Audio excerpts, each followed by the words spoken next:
16-year-old Sarah Miller was flying to her dream art competition when flight attendant Karen decided to make her life hell. But Karen made one fatal mistake: she picked on the wrong girl. What happened next would destroy Karen's life and make Sarah a hero to millions worldwide. The airplane cabin buzzed with energy and excitement. Passengers were settling into their seats for the 3-hour flight from Chicago to New York. The air was thick with a mixture of anticipation and the usual travel stress. At the back of economy class in row 32, sat Sarah Miller, a 16-year-old girl whose bright smile could light up the darkest room. Her eyes sparkled with dreams that seemed too big for her small frame. Next to her seat sat a folded wheelchair, and her mother Emily was carefully tucking a soft blanket around Sarah's legs. Sarah had cerebral palsy, a condition that made her body work differently than other kids her age. Her movements were sometimes unsteady, her hands would shake when she got nervous, and walking was difficult. But her spirit? Her spirit soared higher than any airplane could fly. Emily gazed at her daughter with a mixture of overwhelming love and protective worry. This trip meant everything to them. Sarah had been personally invited to participate in the National Young Artists Competition in New York City. Out of thousands of submissions from across the entire country, Sarah's paintings had earned her a coveted spot among America's most talented young artists.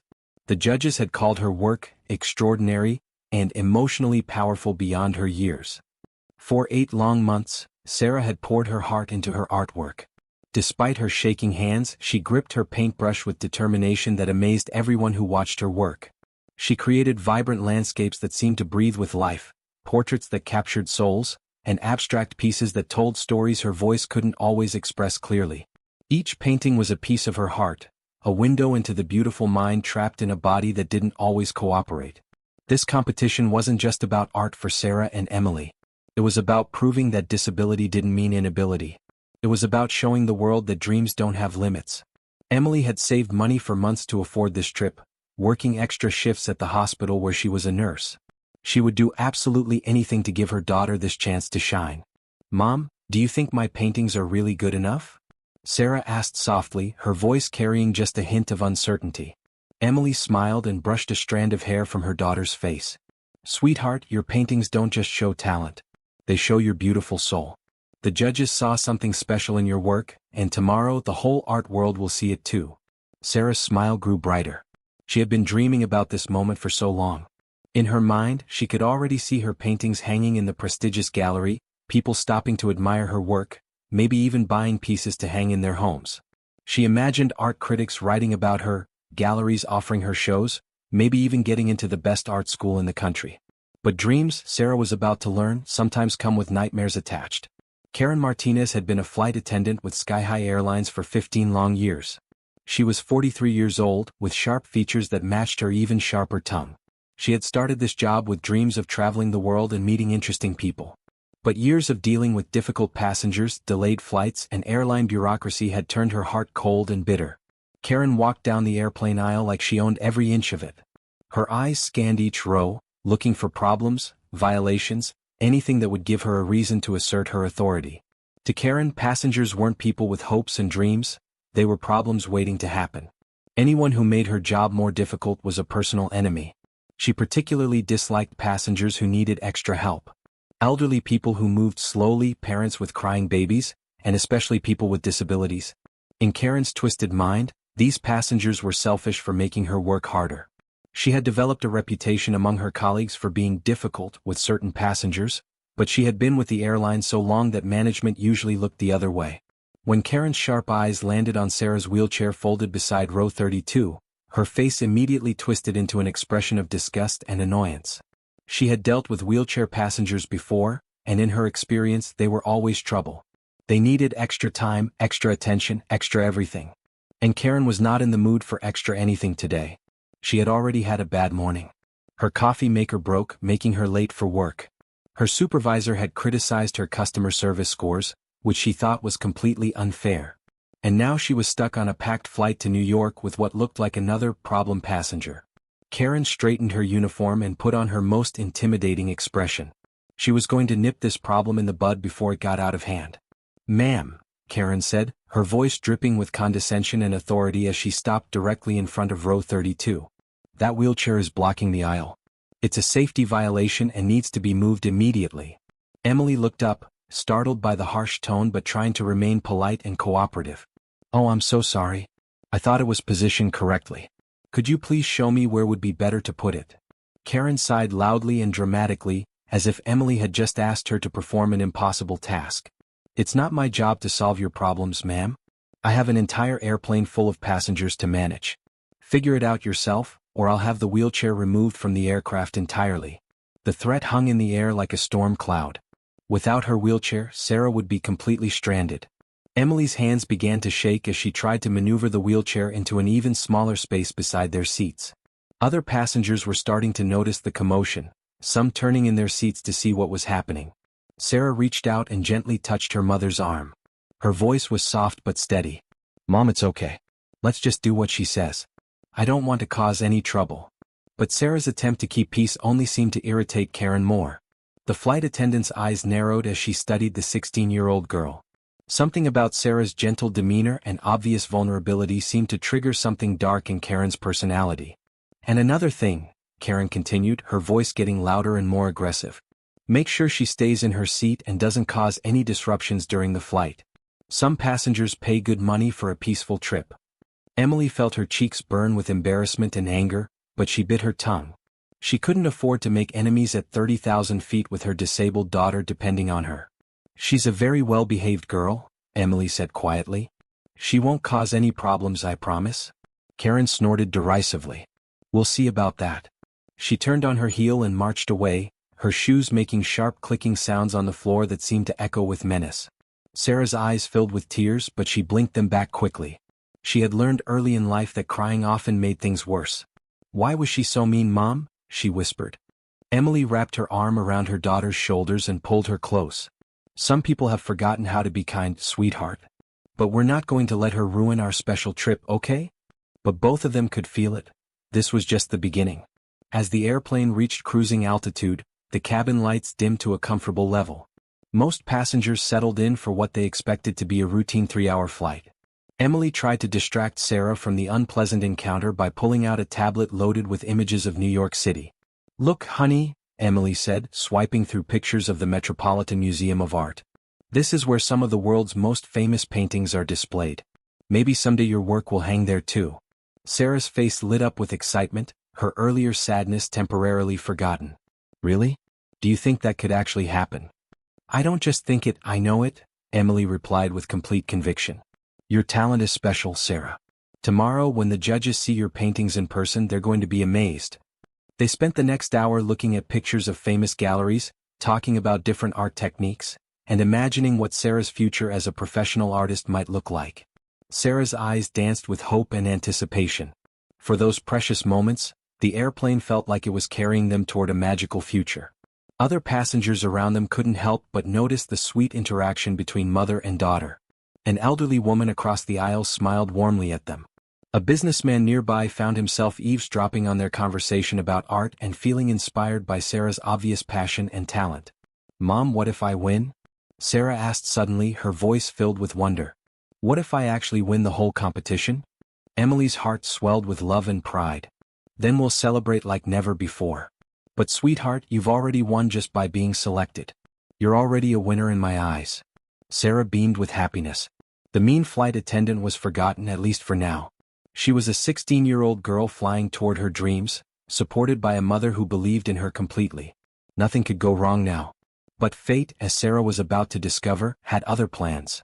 Karen returned to the cabin about an hour into the flight, this time carrying a large tray filled with drinks for the passengers. Her movements were brisk and careless, her attention focused more on getting through her duties quickly than on being careful around passengers. As she passed row 32, Sarah was reaching into her small bag to get a sketch pad. Her cerebral palsy sometimes caused involuntary movements, and at that exact moment her hand jerked slightly to the side. It was completely accidental, barely noticeable, but her fingertips brushed against Karen's drink tray. The contact was so light it shouldn't have caused any problems. But Karen was carrying the tray carelessly, and one cup of water tipped over, splashing across her uniform and onto the floor. Karen froze completely, her face transforming into a mask of absolute rage. The other passengers nearby looked up, sensing that something bad was about to happen. "Are you kidding me right now?" Karen hissed, her voice filled with venom. Do you have any idea how much this uniform costs? Do you know how much trouble you've just caused me? Emily immediately jumped into action, grabbing napkins from her bag. I'm so sorry. It was completely accidental. Here, let me help you clean it up. It was an accident, Emily said quickly, trying to defuse the situation. She didn't mean to do it. Please let me help. I don't care if it was an accident. Karen screamed, her voice now loud enough for half the airplane to hear. This is exactly why people like her shouldn't be allowed on airplanes. She's a danger to everyone here. She's a walking disaster that ruins everything for normal people. The words hit Sarah like physical blows. Her face turned bright red with shame and embarrassment. Her hands began shaking uncontrollably as she tried to make herself smaller in her seat. She wanted to disappear, to become invisible, to be anywhere but trapped in this airplane seat. Emily stood up from her seat, her voice shaking with a fury she had never felt before. Don't you dare talk about my daughter like that. Don't you dare. But Karen was just getting started. She stepped closer to Emily, invading her personal space, using her authority as a weapon. You think you can tell me what to do? I'm in charge of this airplane. I make the rules here, and I'm telling you that your daughter is a problem. The confrontation was escalating quickly. Other passengers were starting to pull out their phones, sensing that something newsworthy was happening. A teenager across the aisle quietly started recording, his hands shaking as he captured what was about to become one of the most viral videos of the year. She spilled water on me, Karen continued, her voice getting louder and more hysterical. She could have caused me to slip and fall. She could have injured other passengers. This is exactly the kind of dangerous behavior I was talking about. Emily was incredulous. She barely touched your tray.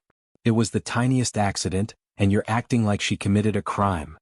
Accidents like this happen when people who can't control themselves are put in situations they can't handle. Karen shot back, her prejudice and cruelty now on full display for everyone to see. Sarah was crying now, tears streaming down her face as she listened to this stranger describe her as if she were some kind of monster.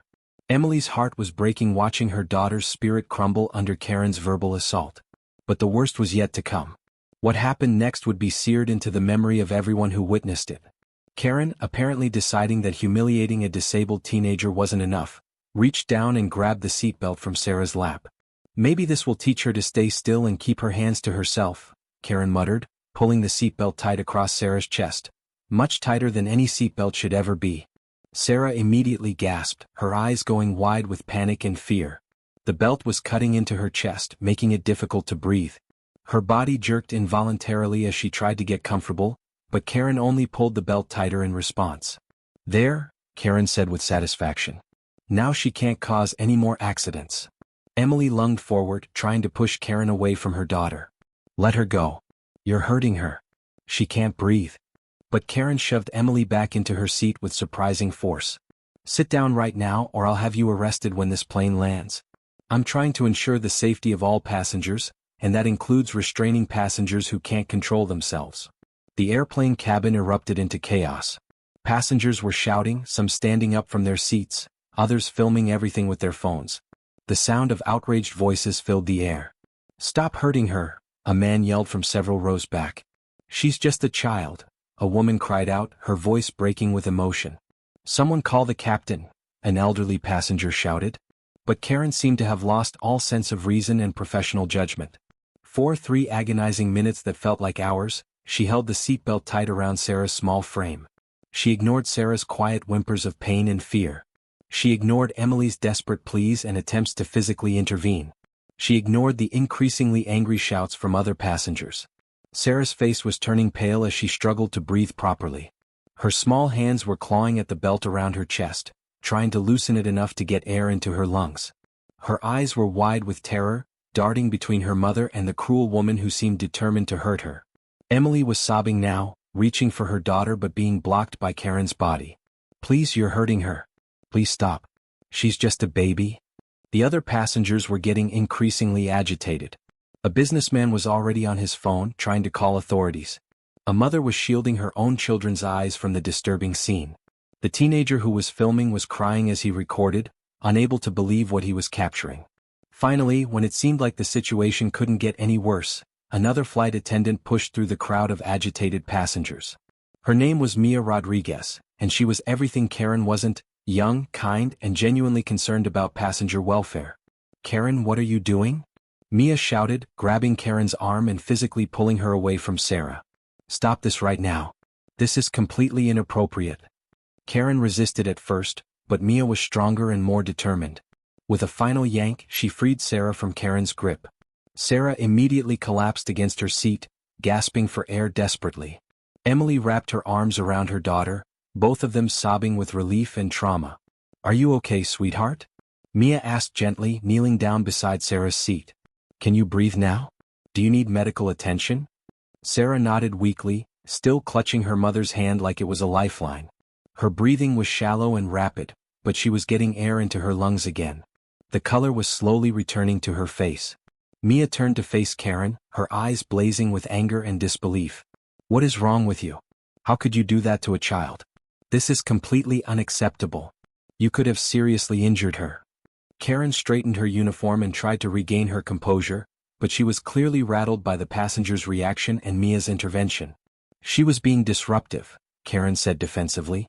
I was ensuring the safety of all passengers by restraining someone who couldn't control their movements. By nearly suffocating a 16-year-old girl? Mia shot back incredulously. That's not safety, that's assault. The passengers around them were not buying Karen's explanation for even a second. The man who had been filming stood up, his phone still recording, his voice shaking with anger and disbelief. Lady, you're done, he said, pointing his camera directly at Karen's face. This video is going to be seen by millions of people. The whole world is going to know what kind of person you really are. Karen's face went white as she realized the full implications of what had just happened. In the age of social media and viral videos, her career, and possibly her entire life, could be destroyed by what had just been captured on camera. The rest of the flight was tense and uncomfortable for everyone involved. Mia took over all of Karen's duties, checking on Sarah every few minutes and making sure she had everything she needed to feel safe and comfortable. She brought Sarah a warm blanket, a cup of juice, and even some crackers to help settle her stomach.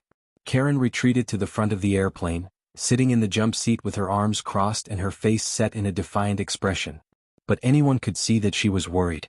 She kept glancing back at the passengers, many of whom were typing on their phones, undoubtedly sharing what they had witnessed on social media.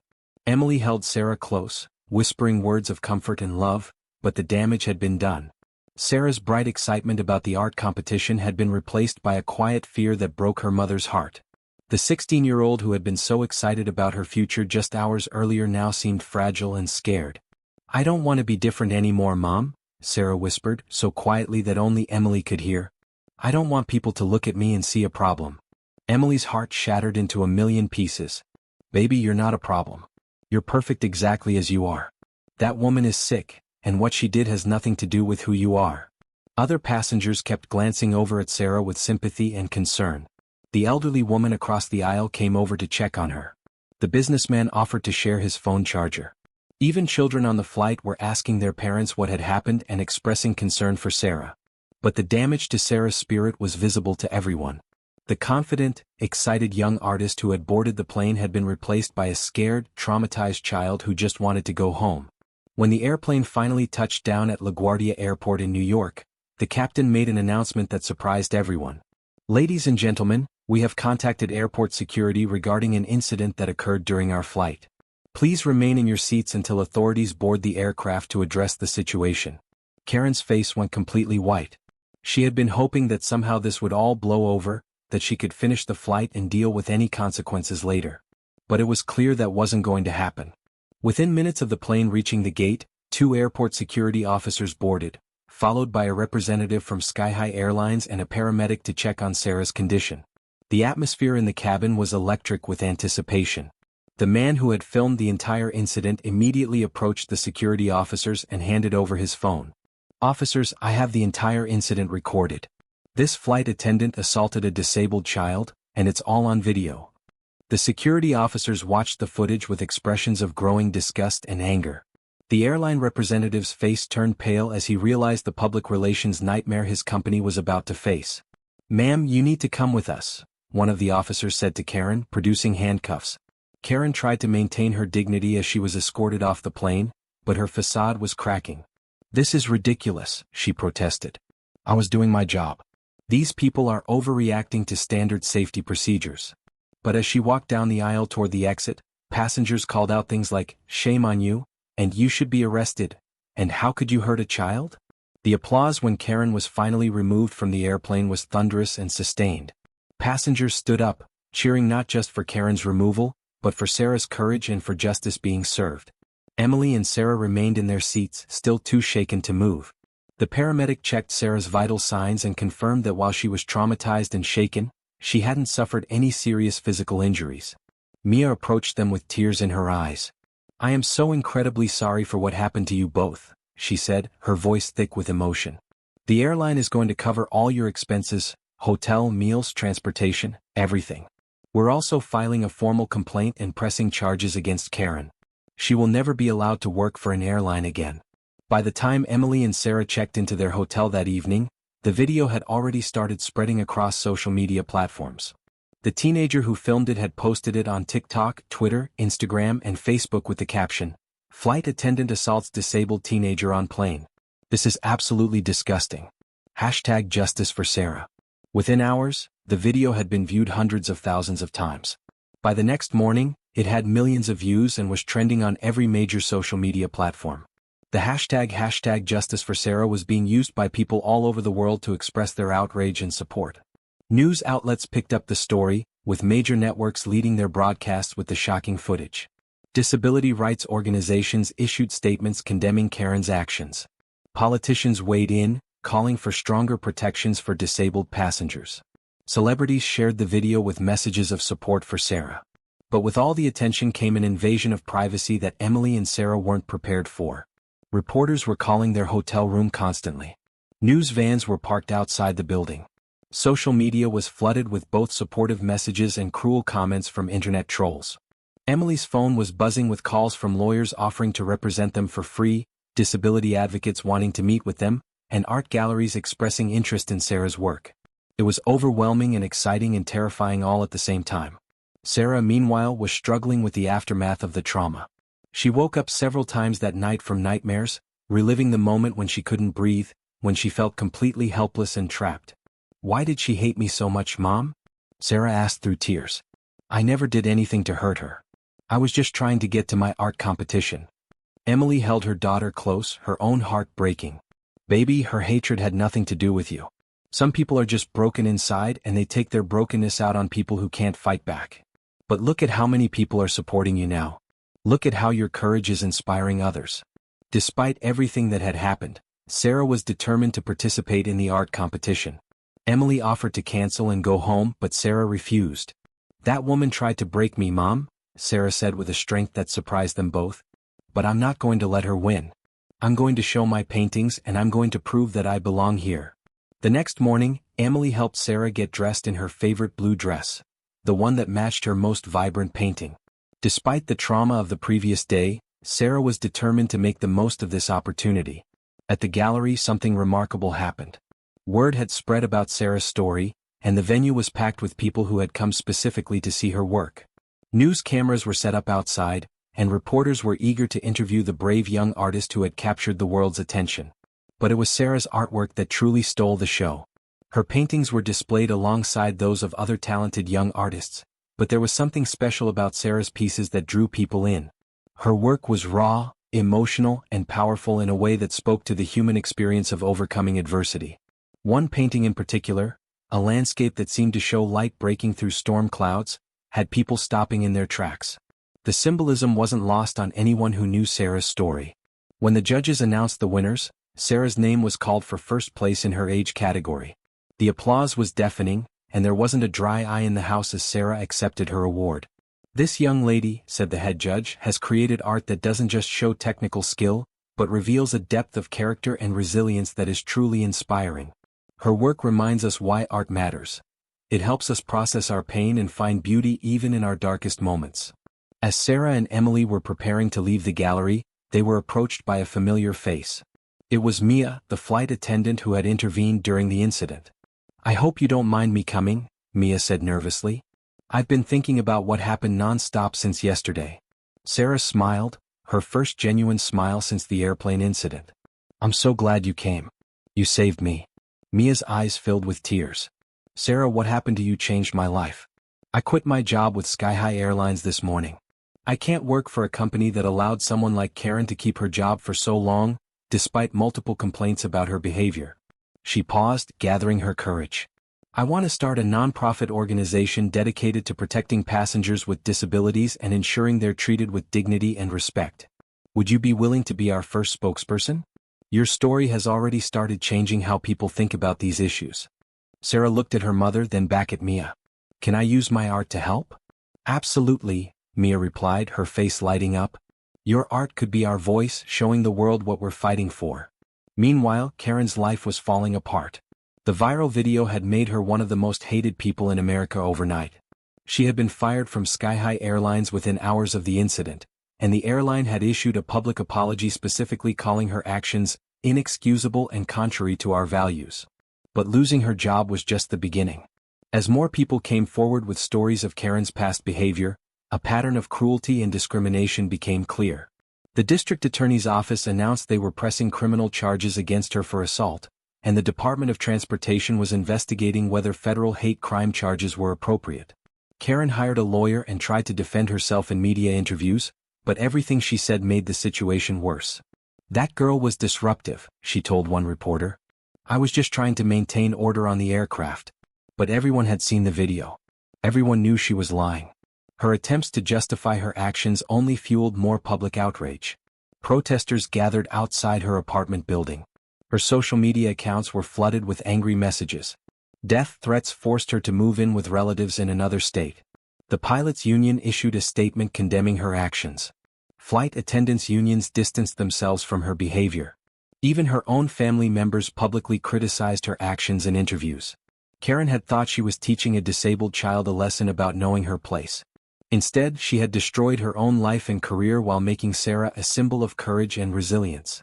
The legal system moved quickly in Karen's case. The video evidence was overwhelming and public pressure was intense. She was charged with assault, endangering the welfare of a child, and federal civil rights violations. Her lawyer advised her to plead guilty and show remorse, but Karen's pride and prejudice wouldn't let her admit she was wrong. She insisted on going to trial, claiming she was the real victim of a witch hunt. The trial was a media sensation. Sarah, despite her trauma, bravely testified about what had happened and how it made her feel. Her testimony was heartbreaking and powerful, leaving the jury and spectators in tears. I felt like I couldn't breathe, Sarah said quietly. But worse than that, I felt like she wanted me to disappear, like she thought I didn't deserve to exist. Karen's defense attorney tried to argue that she was just doing her job and that her actions had been misinterpreted. But the video evidence was too clear, and witness after witness testified about Karen's cruel behavior. The jury deliberated for less than 2 hours before returning a guilty verdict on all charges. Karen was sentenced to 2 years in prison and ordered to pay substantial fines and restitution. As she was led away in handcuffs, Karen finally seemed to understand the magnitude of what she had done. But her remorse came too late to save her career, her reputation, or her freedom. Over the following months, Sarah's life changed in ways she never could have imagined. Her story had resonated with millions of people around the world, and she found herself becoming an unexpected advocate for disability rights and anti-bullying efforts. Working with Mia's new nonprofit organization, Sarah began using her art to tell the stories of people with disabilities who had faced discrimination and prejudice. Her paintings became powerful tools for education and advocacy, showing the world that people with disabilities are not burdens or problems to be solved, but human beings deserving of dignity and respect. Sarah was invited to speak at conferences and events across the country. Her message was always the same: we're stronger than the people who try to break us. We can turn our pain into power, our scars into art, our struggles into strength.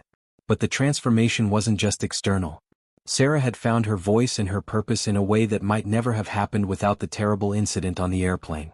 The cruel flight attendant who had tried to silence and humiliate her had instead unleashed a powerful force for change. Emily watched her daughter's growth with amazement and pride.